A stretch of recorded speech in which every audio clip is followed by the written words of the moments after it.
Bonjour à toutes et à tous et bienvenue dans cette nouvelle vidéo. Aujourd'hui, on va voir ensemble un laser qu'on vient de m'envoyer. C'est le laser de chez Longer, le Ray 5, mais le 20 watts. Let's go! Alors les caractéristiques de ce laser, on a la possibilité de se connecter via Wi-Fi. On peut se connecter directement en USB de l'ordinateur sur l'écran. On peut se connecter aussi via l'application et on peut aussi être en off, c'est-à-dire avec une mini carte SD et on gère tout de l'écran du laser. On a une précision de 0,01 mm. On a une vitesse max de 10 000 mm par minute. Et pareil, il y a une sécu sur la machine à partir du moment où elle bouge, ou vous la penchez, enfin, où il y a un mouvement, hop, ça s'arrête, c'est la sécu, avec sur l'écran également un petit bouton d'arrêt d'urgence. Après, le montage, il se fait relativement facilement. Vous avez de toute façon le guide sur la clé USB. Vous avez juste le cadre à monter, mettre les pieds, l'écran, à mettre en place également les deux courroies de chaque côté, à bien faire votre serrage, un petit peu comme sur les imprimantes 3D. Vérifiez également la tension de la courroie et puis en avant quoi. Tout est toujours bien protégé avec des bons emballages. On va retrouver les profilés pour le montage, l'axe X de la tête du laser, l'écran, le laser 20 watts, les lunettes de protection, le câble bleu pour la connexion de l'écran au PC, toute la visserie ainsi que le câble d'alimentation, les pieds pour le laser. On passe au montage des profilés, étape à faire pour les quatre coins. L'axe X étant déjà assemblé, il reste juste à l'insérer sur le profilé DY et on viendra fixer la visserie sur le côté gauche du profilé pour le blocage de l'axe X.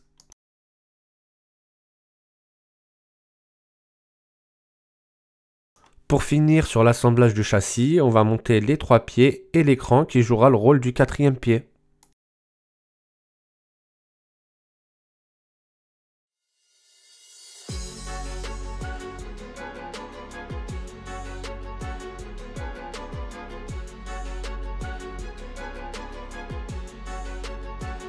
Il restera l'installation des courroies, vérifier la tension de celle-ci et installer la visserie pour le blocage des courroies avec les T-nuts.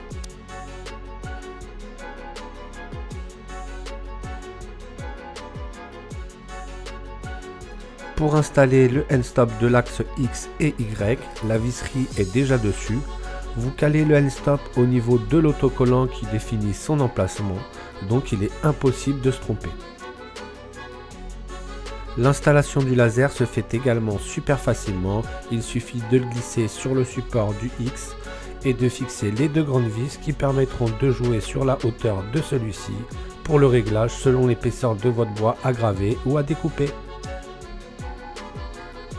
Pour les branchements, rien de complexe, la longueur des câbles tombe pile poil où on doit les connecter et les axes sont indiqués.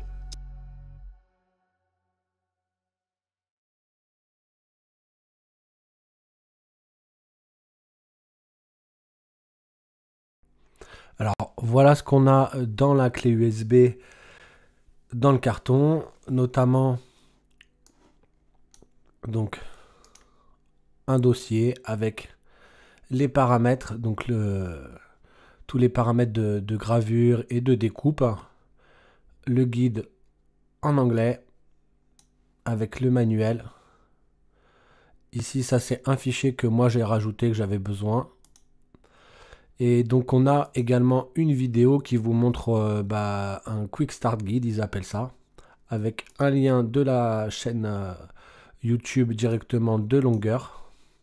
Les softwares, donc les logiciels, que ce soit pour Mac, pour Windows, après Laser GRBL, Lightburn. Et ici, après, on a trois fichiers qui sont directement dans la clé USB. Et comme je vous ai dit, vous vous retrouvez avec un tableau. Ici, vous avez les matériaux, la section gravure, la section pour Lightburn, la puissance pour Lightburn, la puissance pour GRBL, les millimètres par minute, donc la vitesse, le nombre de cycles, en fait ils appellent ça donc les cycles, les cycles, donc ça c'est le nombre de passes.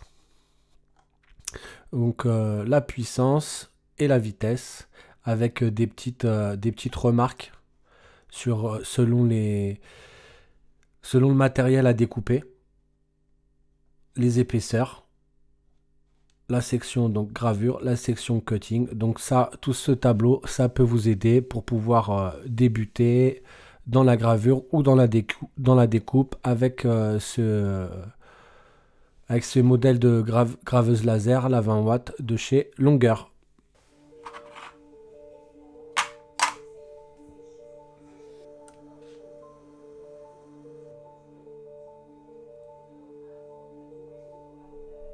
Démarrage de l'écran, très pratique si on ne souhaite pas travailler en étant connecté via l'USB. Vous pouvez mettre une petite micro SD si vous en avez envie et travailler du coup en off directement. Il y a également la disponibilité de la Wi-Fi.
Pour la gravure, en vitesse, on est à 4000 et en puissance, on est à 20% de puissance.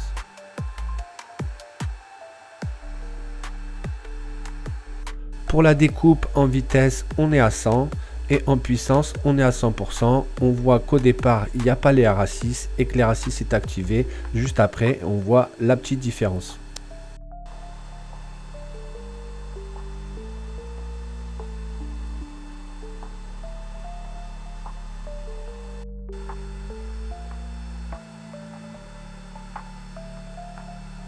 Tout de suite, on voit bien lorsque l'on découpe, si l'RA6 n'est pas activé, les bords sont beaucoup plus marqués et beaucoup plus cramés. C'est pour ça que c'est très important de l'utiliser lors de la découpe et également d'avoir un nid d'abeille afin d'avoir un bon flux d'air qui passe sous votre bois. Donc voilà quelques exemples, franchement c'est très propre, les gravures sont vraiment fines. Comme je vous l'ai dit avant, ici c'est découpé sans R-assist, exprès pour vous montrer l'importance qu'il a justement de son utilisation et la différence que l'on a avec ou sans. Ici on est sur du pain 20 mm et avec le 20 watts, ça découpe très facilement. Après là on est sur une 20 watts, donc si vous cherchez quelque chose pour découper, le 20 watts ça fonctionne très bien. La gravure aussi elle se fait très bien. Vous avez vu dans les exemples que je vous ai fait. Au niveau de la découpe, c'est toujours pareil. Comme on a plus de puissance, on veut toujours découper un peu plus épais. Et là, en l'occurrence, dans le pack que j'ai reçu, il n'y a pas de Air Assist. Donc si vous n'avez pas de Air Assist et que vous voulez faire de la découpe, ça sera toujours moins joli. En l'occurrence là ça va, j'avais déjà la possibilité de mettre un RA6 dessus parce que j'en ai à ma disposition. Donc ça c'est primordial. Si vous faites de la découpe et en plus sur de l'épaisseur, il vaut mieux avoir aussi un RA6. Pensez à ça, surtout ne négligez pas ce point là. J'espère que cette vidéo vous a plu. Je vous retrouverai tous les liens dans la description de la vidéo, que ce soit le site Longer. N'hésitez pas à poser vos questions dans les commentaires, j'y réponds toujours avec plaisir. Je vous dis à très bientôt pour une prochaine vidéo. Ciao!